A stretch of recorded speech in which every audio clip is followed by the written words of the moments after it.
কিছুদিন থেকে আমি ভাবছি একটি চ্যালেঞ্জিং ভিডিও শেয়ার করব তোমাদের সাথে। হয়তো এই চ্যালেঞ্জটা থাকলে আমি হয়তো এই মানে আমার যে রুটিনটা আমি মেনটেন করতে চাচ্ছি সেটা হয়তো পুরোপুরি হবে, না হলে হয়তো একটু উল্টোপাল্টা হয়ে যাবে।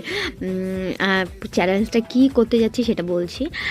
তো সবার প্রথমে বলি, আমি সকাল সকালে একটু হেলদি দিয়ে চালু করছিলাম ব্রেকফাস্ট, আর দুধ আর ওটসটা আমি খাবো, আর এখানে ব্রেডটা খাবে পাপন।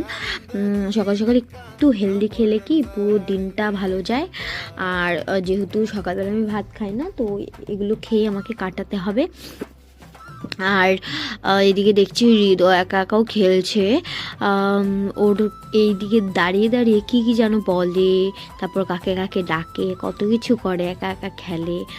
তো আমার যে চ্যালেঞ্জের কথা আমি বলছিলাম সেটা হলো ওয়ার্কআউট চ্যালেঞ্জ। আমি জানি না কতটা পারবো, তবে নিজেকে 1 ঘন্টা হলেও সময় দেওয়ার চেষ্টা করি, করব। দেখা যাক কত দূর কী করি। আর রাতের ডিনারে করেছিলাম আলুর দম, রুটি আর চষি।